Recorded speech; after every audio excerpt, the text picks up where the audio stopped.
Jonathan Herbst, founder and CEO of Scale Up Growth Partners. Welcome again to my Business Focus series, where I chat with owners, managing directors, founders, and business leaders of scaling companies. It centers around their entrepreneurial journey so far and their aspirations for their companies. Today, it's a great pleasure to interview Jeeva Suresh, who's founding partner of the Helix Collective. Welcome. Thank you. Great to be here, Jonathan. Thanks, Jeeva. So listen, tell me the Helix Collective. What is it? What do you do, and how long have you been doing it? Yeah, it's a venture studio. So what we do is we take on, I'm going to say, between 3 to 4 bets a year, and I specifically call them bets. These are early companies, normally like a domain expert with an idea, or it could even be within corporate, someone within corporate who's got this innovative idea or push that they want to do, but they need the support and structure around them to actually bring this idea, bring this sort of, problem that they highlighted and solution into reality. And that's where we sort of come in. We're predominantly a tech and product team, so a lot of programmers, a lot of, UX service designers. Also, I'm going to say, classic strategy consultants. We sort of, we wrap around the business, and we really sort of like try to push everything forward to get it from 0 to 1. So to take it from an idea and, staff up the team, build a product out, help with the fundraise if that's necessary to do so, and try to get a product, built and out the door. Our focus is really the tech and product side, but when you're in the early stage, you kind of have to get your hands dirty and roll up your sleeves and get involved with everything. Yeah. Okay. So how long has it been going for? It's, I've just clocked over a decade. Wow. So it's been 10 years. It's been quite a journey. Okay. So tell me, I'm going to deep dive in further. Yeah. So for a year, how many have you got? So what was that? Could you repeat the question? 4 bets a year. Yeah. How many have launched successfully? This year we have, and when I say for a year, it's sort of, for a year, like at any given time we have about 4 on the go, and we're very particular on that. Like, as in we don't want to go, like we might go to 5 or 6, but we definitely don't want to go to like 10. And that's because it takes a lot of effort to get something off the ground, and we want to give whatever we're doing a lot of focus. So we currently have 4 in the stable. One is getting to the point that we'll probably decouple ourselves. We always get to a certain point with these ventures where it no longer makes sense for us to be involved as deeply, and we need to decouple, and we need to sort of staff them up independently. And that's where we're at the moment. So over the next quarter, we'll probably be looking for our next bet or 2 to take on and to dive in deep. And the one that we've got going is one of the reasons we're decoupling is that it's going great. As in, they've sort of hit milestones, they're growing like crazy, so it's time to let them fly. I like the term decouple. I call it graduating. So, who would you describe as your best customer? It's like domain expert, someone who's deep in the problem and has got a clear sort of vision or real connection to the problem and what they want to do. Doesn't necessarily have to be a solo founder, although often it is, or like a small founding team. It's we've done this within corporations as well as like a little skunkworks team where we've jumped in and we've wrapped around someone and really helped them get their team up from 0 to 1.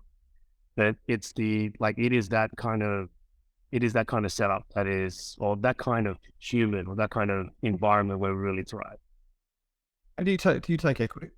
We take equity, or I describe it as we need to charge enough to cover costs, and we need to find a way to fund that and make that happen. Otherwise, our team doesn't exist, and people have lives to live and mortgages to pay and all the standard things. But we like to align our upside with, or we like to align our, upside is probably the right word, our upside with the team's upside. So equity is the easiest way to do it, like logically, but there's lots of other ways, like as in it could be sort of, the metrics that matter. Like it might be a function of like we won't charge anything upfront, but as the daily active user count goes up, we'll start charging, and then that's when we start like accruing our fees. So it does put a funny sort of constraint on the business in terms of when we make money versus when we do work. It's very disconnected, but it's the right way, I think, to do early stage work. Yeah, I'm sorry, I'm digressing, but it's interesting. I wouldn't say diversified, but I moved my business from being a straight, fee-based annual recurring business to help a number of startups, a couple of years ago, and where I take much lower fees but take a small equity stake. And they tend to be people that I like and want to help out. But it's that dilemma of that. Yeah, how do you pay your costs is all. But having said that, there's probably an interesting side chat on the 10-year journey and all the various iterations that we've tried and which worked and which didn't, that we can sort of chat about, because I think equity is definitely the easiest for people to understand, but there's a lot of work that we put in to make sure that we can get liquidity earlier in the cycle, as in given we do this often and we can't really be sitting on equity for like 10, 15 years. So we had to find ways that we could sort of cycle through our equity position, and it'd be done in a way that like everyone's aware of it. It's not that we're not backing the company or the founder or the startup anymore. It's just that, portfolio theory and best economic management for us dictates that we need to cycle through our positions, as in we can't ride it all the way to IPO when we're so early. No, absolutely. And I've got to say, I'm very happy that one of my bets, using technology, exited last week, which led to a nice. Oh, congratulations! Yeah, thank you. So, but it was, as you say, but that was a 7-year journey. Yeah. So let's get back to where we are. So when the pandemic, what are some of the things that you did in the pandemic that have stuck with the business going forward, or remain part of the business?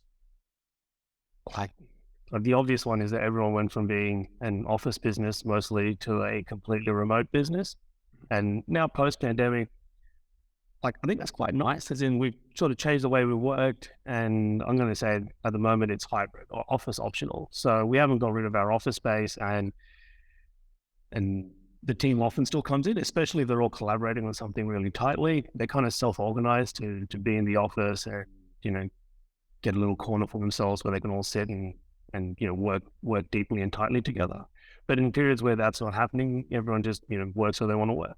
And I think that's fantastic. So it's, and another, and I'd say this is like a mindset shift that's happened in the team, because I was never against this, but it needed the pandemic for everyone to really embrace it, which is there's no rule that you must clock in at 9 and leave at 5. Like, as in and in fact, there's no even strong rule that you have to do 40 hours a week and I suspect when people were coming to the office, they somewhat felt pressure that if they were there, they had to show up, and that was the rule, even though that was never, it was explicitly stated that it wasn't the case. But post-pandemic, I think everyone has really embraced it. It's more important that you get done what you say you're going to get done, and you add lots of value. Yeah. So there's been a real shift in the business where everyone has really embraced this.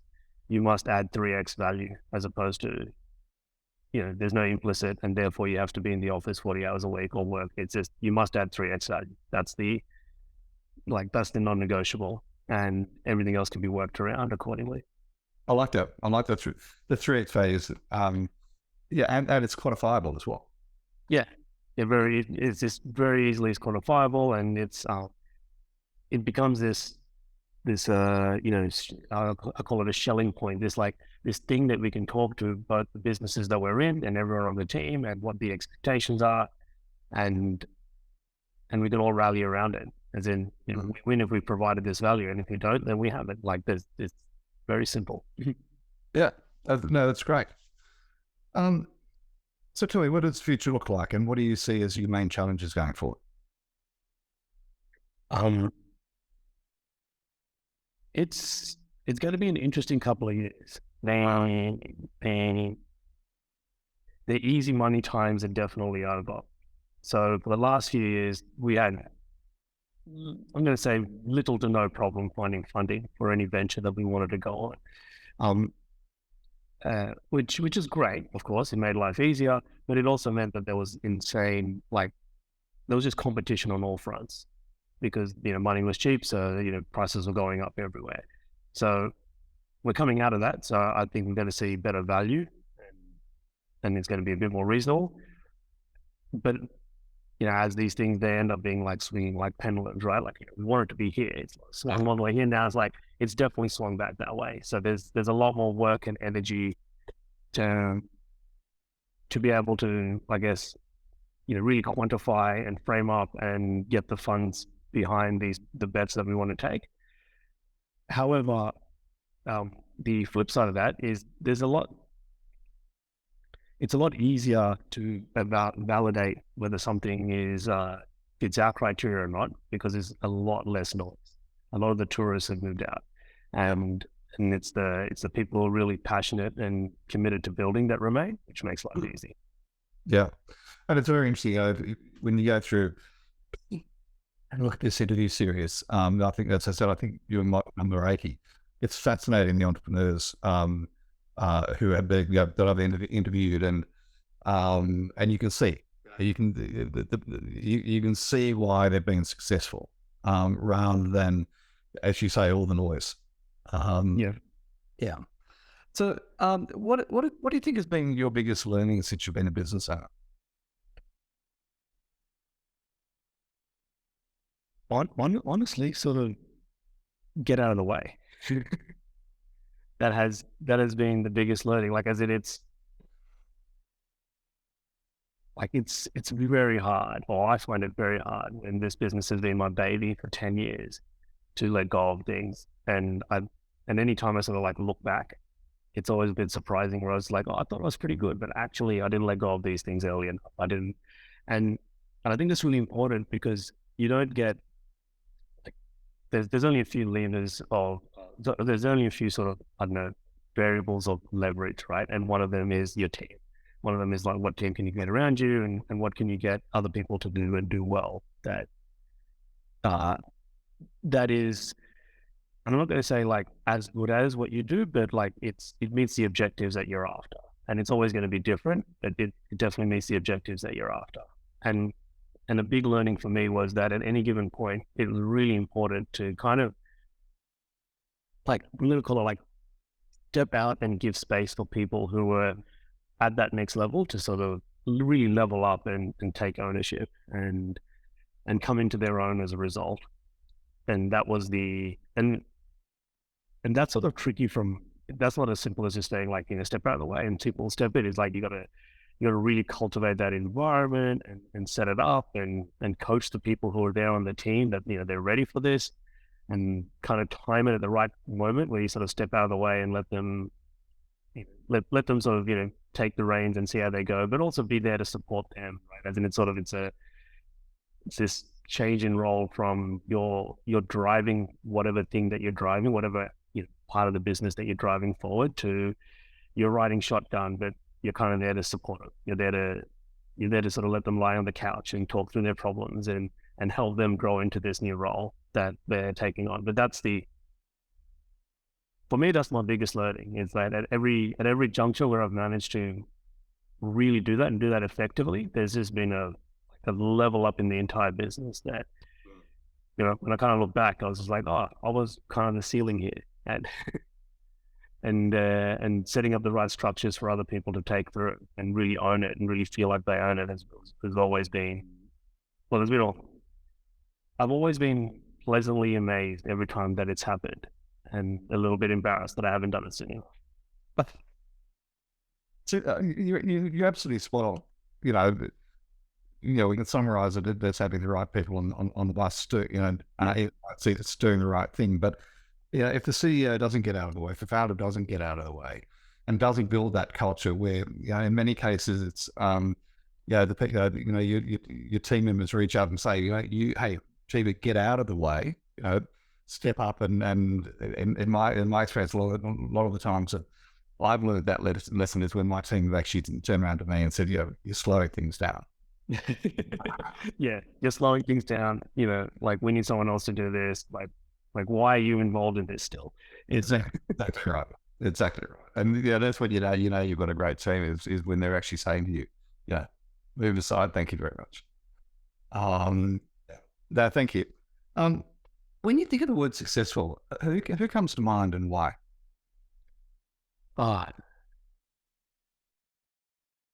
Yeah, good question. A couple of people.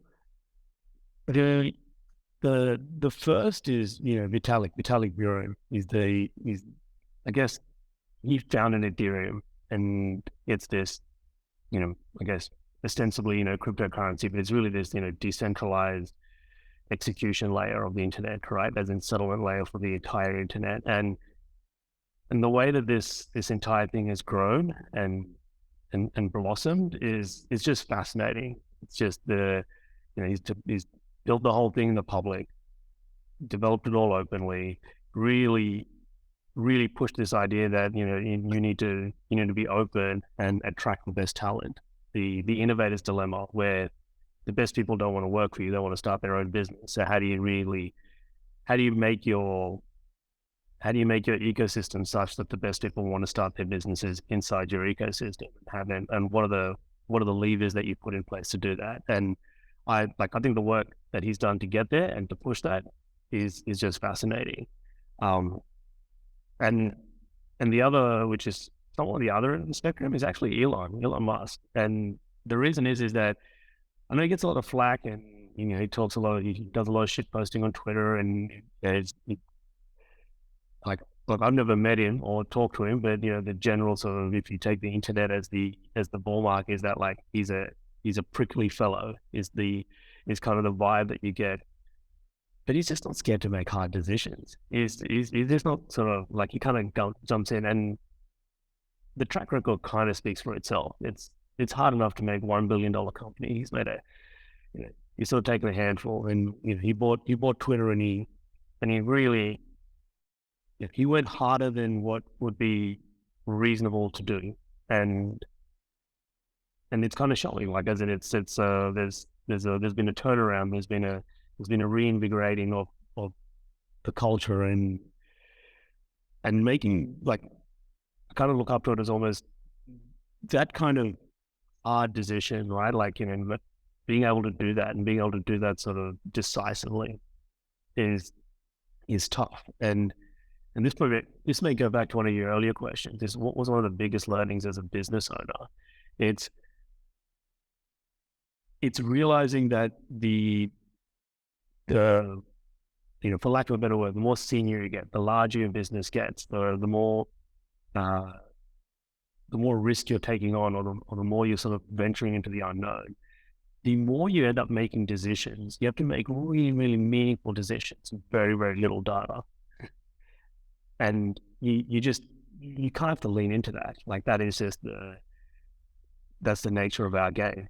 As in, you're forced to make these big decisions with very little data, and live with the consequences of it. So a lot of what you end up doing is being good at making decisions that you can then, like, as data comes in, change quickly, be good at sort of realizing that you've made a bad move and not doubling down on it, but iterating accordingly. And for me anyway, he's someone who, from the outside anyway, seems like he's continuously making these big decisions that, with little data, which we know he can only have the data that he has, but also kind of okay to go back on it if it's a bad decision and iterate. And he embodies that for me. So, and that's definitely something that I get better at as well. Yeah, Jeff Bezos, I think, said it really well. He has this he has this theory about one-way door decisions and two-way door decisions. I don't know if you've heard that one. Yeah. And the one-way door decision is, two-way door decision is, I'm going to, except for like down, I'm going to hire a new sales territory manager for Queensland. and doesn't work, well, easy to go back through the door and move that person on and hire someone else.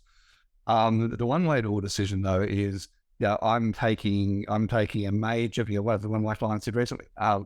I'm betting the house on the US expansion, and I'm actually going to move my family there. That's a one-way door decision. Hardly come back through.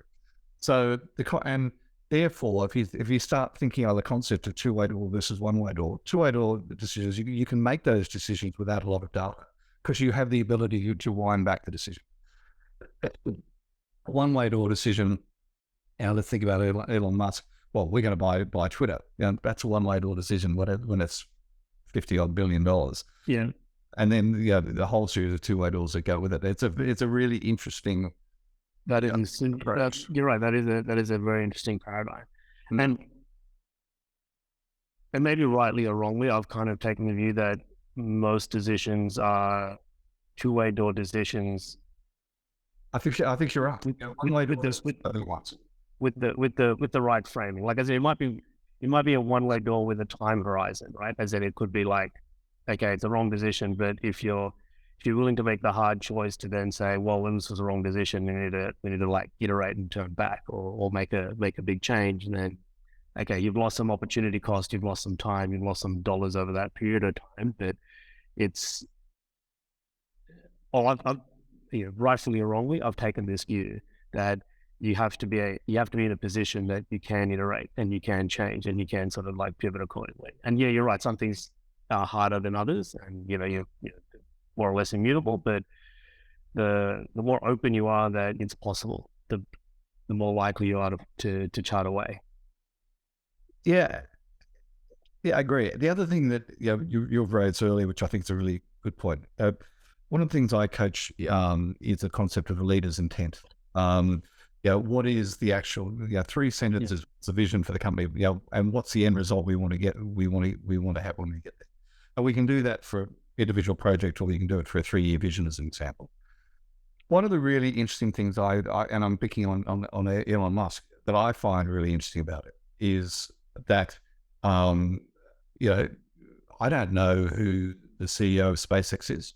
I don't know who the CEO of Tesla is. Well, I know it's Elon, but below him, he put this, what seems to be an extraordinary team of people together. All these who's, the Boring Company, all of these ventures, no idea who, I'm not that close, so I don't know who the team, underneath him or working for him is, but he's obviously given them an extraordinary leader's intent and the parameters of, where you're going, and, off you go.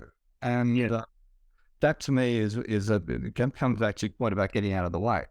I think so as well. Like, as in, he's definitely, leader's intent, gotten out of the way.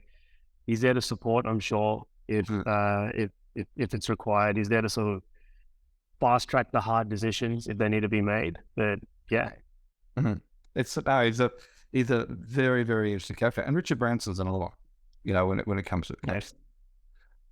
Okay. Tell me, are you a reader? Any books, podcasts? I'm a reader. I'm a listener. It's the thing that I do. Mostly because I want to level up myself, and I want to sort of keep abreast of things. I love this question actually. 3. It's like I found it hard to distill it down to 3. So here we go. There's a book called The Lean Startup. Which is, I just recommend everyone read. Doesn't matter if you're working in startups or not. It's just the ethos of working in this fashion, which is, form a thesis, work out how to validate it, and then, then move on. I think this is just, to go up a level of meta, is the people who I think really crush it are the people who are great problem solvers, as opposed to the people who have, some deep knowledge in a particular space. And more and more, we're moving to a world where deep knowledge is becoming commoditized. ChatGPT, big LLM models. It's the genie's out of the bottle. That's the way it's going. But the people are really good at problem solving, which really just comes down to bisecting the problem space with a good thesis, getting some data on it, and then iterating, they crush it. And for me, the lean startup is a collection of stories, which is exactly that. The the second book is an oldie. It's called Good to Great. Bill Collins. Was that? Yeah. It and again, I have a bias towards books that are more story based as opposed to I don't know, theoretical. I think I learn a lot better with stories. I get the feel of it a lot more. So that's definitely where I'm pushing at. And I think Good to Great is a great again, just amazing stories, with a lot of data and a lot of digging into, but amazing stories on how these organizations were turned around and how they were flipped. And I remember reading them when I was quite young, but that kind of stood with me of all the years, and I think I often go back to it to flick through again. Yeah, Jim's book, EO 2.0, really I highly recommend. I haven't read that. Okay, I'll read that as well. I'll put it on my list. EO 2.0. EO 2.0. So essentially, it was his first book, which he's reprised, that takes everything out of Good to Great and Built to Last into more of an actual plan. Actual work. Yeah, well, Built to Last is a great, as in his stuff is just so insightful. Yep. My podcast recommendation is there's a podcast called the All In Podcast, which is it's a bunch of, I'm going to say, like value investors, ex-builders, value investors, and it is just if you want a fairly, I don't know, like balanced view on what's happening in the innovation space and where it's being pushed and otherwise, I can't recommend that podcast enough. And it's a bit, I guess, like it's more up to date, it's more current, like as in it's as opposed to these books which are a bit classic. This one is definitely in the, like, if you want to get a sense of macro and understand where it's going and understand where and why money's flowing and what's happening, it's great to sort of keep on top of, and even just where tech is going. If I can sneak in a fourth book recommendation, it's a book called Maverick, which is written by, name slips my mind, but it's a Brazilian entrepreneur who basically like built factories in the 80s in Brazil, but his entire management style and his entire Ricardo, yeah. In my head, I was like, I think his name's Richard, but I was like, that is not a Brazilian name. It's Ricardo. And again, the book of stories, and it really gets the feel across, but it gets the feel across of what you can do when you really set up the rails and get out of the way and with leaders' intent and really empower your team and empower what's happening. And I guess like I kind of put it in the category of, I read that book and I get the feel that he's a very, and forgive the hippie phrasing here, but like non-graspy entrepreneur. He's not trying to create empires, but he's trying to enable people to do great work. And he sort of takes the long-term view that if I do this and if I sort of share what comes out of it and I share it well, then over the medium to long term, I'm going to generate lots of wealth and I'm going to generate lots of reputational leverage and just generally grow. And I think it's fascinating that he did this sort of in the 80s when the way to run a factory was to basically like stamp unions and pay very little to your staff. And he kind of like took almost the exact opposite contrarian approach. And maybe as a meta sort of point here is like, I like anything that's contrarian.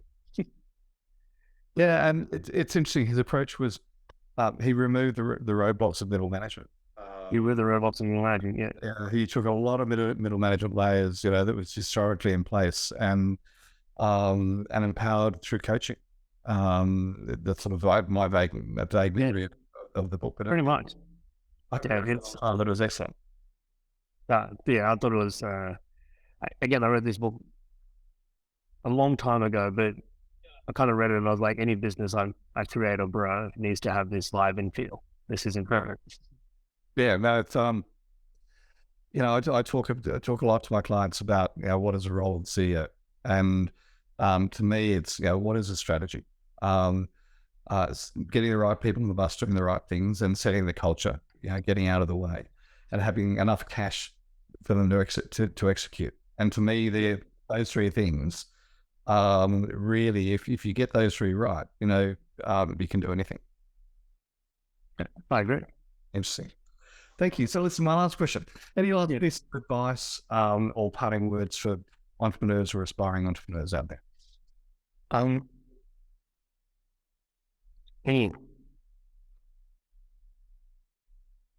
Maybe the last, like the parting bits of advice is don't let your perceived lack of knowledge stop you sort of going for it, because that's not the limiting factor. The limiting factor is your ability to be adaptable and problem solve quickly. So, and you learn that, and paradoxically, you learn that by being an entrepreneur. So if you're on this journey or you're thinking about this journey and you want to jump in, then don't self-reject. Don't self-reject with the I don't know enough, or I don't have enough experience, or like those are all, in my view, fallacies. It's like when I started Helix, I did not know enough. I didn't have enough experience. I was basically a young kid just going for it. And you'll find people to support you. You'll find people who can help you along the way. Be open to that. Have a positive sum mind, as in, don't think about your competitors as people who are fighting against you, but more think of them as other sportsmen on the field that you're going to be playing with again and again. Sometimes you win, sometimes you lose, but after the match, you can all sit around and have a beer together, and go for round two. You'll learn a lot more, and you'll develop a lot more if you sort of take that view. But really, it's all about problem solving and getting the right leverage by getting the right people around you and help along the way. So if you're up to go on this crazy journey of iterated problem solving, where any given one decision might be good or bad, but you're okay to sort of brush yourself off and do it again, you've got the right stuff to do it. Doesn't matter what you know. Great advice. And thank you. Well, the interesting thing also is how many sources of information there are out there. If you really, I wrote a blog some time ago about my virtual mentors, and we've talked about Jim Collins as an example. Just why Ricardo is similar. There are so many virtual mentors out there that you can tap in really quickly, and particularly now with ChatGPT and the AI that's coming in. But even just if you're an aspiring entrepreneur, just go and listen to this podcast, this interview series. The gems that have come out in this interview, Jeeva, the gems are, and from the, I think as I said, I think we're up to number 80, and just go. I can imagine. Go and looking for, what's the biggest learning and why? That's why I've done the set questions, so that people can actually, nail down. And essentially, I'm going to talk to you in the month or so. I've actually been asked to write a book based on the interview series where. Oh, that's awesome. We actually go and that's I obviously need to come and talk to you and get permission from everybody else. But where we actually take these questions, put them into a book, because as I said, it's pulling out gems for people who are they're doing it right now. It's there are so many ways to learn and for entrepreneurs to here's what someone else did. Okay, let's go. And that two-way door decision. That's I think that book on this stuff will be amazing. Can't tell you the number of times I fuck things up. I had to excuse my language, but backtrack, pivot, etc. I think this is for me has been one of, as in, your question earlier of one of your biggest learning. I'm just that was a really tough one, because there's just so many, but realizing that you are going to make mistakes and being humble about it, and basically being the person who's okay to be I don't understand this, but I'm going to go and I'm going to do it anyway. I'm going to be open about the fact that I don't understand it. Like, that's okay. As in, I don't have to, like, understanding it is not the thing that makes you good necessarily. And maybe I can summarize that a bit. I talk a lot about the concept of my unique ability. My unique ability is coming up with ideas like this interview series. It's coming up with the questions. It's actually doing the interviews. It's coming up with, where are we going to find Jeeva? That's one of my unique abilities. Putting this background together, no. Yes, I'll put the process together to go and find and recruit Jeeva to come and be a part of this. Yeah, that's great. But, Vlad's out there doing all of that. Jeeva behind the scenes is quite a workload. Emails, texts, etc. to get you here. Vitaly in the Ukraine is it's my video editor. Shanna does all of the follow-up and the social media and everything else. Like, I surround myself with people with unique abilities that, to do this stuff. And I only do the little bit, the whole process, I do the interview. That's my unique ability. And I think that's awesome, right? As in, and it's really personal where you can add. Yeah, just value. It's your point. Get out of the way. And, this will be up within a week and out there promoting and everything else. And I've done nothing, which is fabulous. Well, I think us entrepreneurs are always great at talking down how much we do and the impact that we have. But it's but when you reached out to me, and I obviously was like, oh, this is Jonathan guy. I did a bit of digging. I was like, this actually looks awesome. All the interviews done, everything you put out there. I was like, this is super valuable, and this is what our community needs, as in, community of entrepreneurs. And thank you for that. And obviously the fact that we've got 80 plus and we are is an indication of that. But it's also become my most, apart from coaching my clients, my most fun thing to do. I can imagine. It's just, it's just talking and sharing stories. Yeah. But as I said, Jeeva, okay, well, let's look you up just prior to and see who you are. Like, if this is the great concept of unique ability, and get out of the way and surround yourself with people who are better than you, which is what you've done, which is great. Jeeva, thank you. Thank you. As I said, I love these conversations, so thank you again. Likewise. And maybe as one of your questions was, any offers or otherwise, it doesn't really make sense in the context of Helix, but I'm very happy if there's anyone who's on this journey, and especially if they're poking the stuff in the tech, and I guess, let's just say the tech space, right? As in they want to grow a tech business. They want to understand a bit more of the players and what works and the motivations, and even just how to think about it, and maybe, mind my, gray hairs and my beard for any information along the way. I'm more than happy to help out. So that'd be my parting sort of, words, as in, reach out if you think I can be helpful. I'm in a unique position where that's kind of what I really just do these days. Is sort of, sit around and help people and try to set them on their way and get them on their journey. And we'll always happy to see what happens from that. And the moral of the story is take up the offer, and so, when you hear these offers, any aspiring entrepreneurs out there, take it up, because it's Dude, thank you so much. Thank you, Jonathan. Cheers. See ya.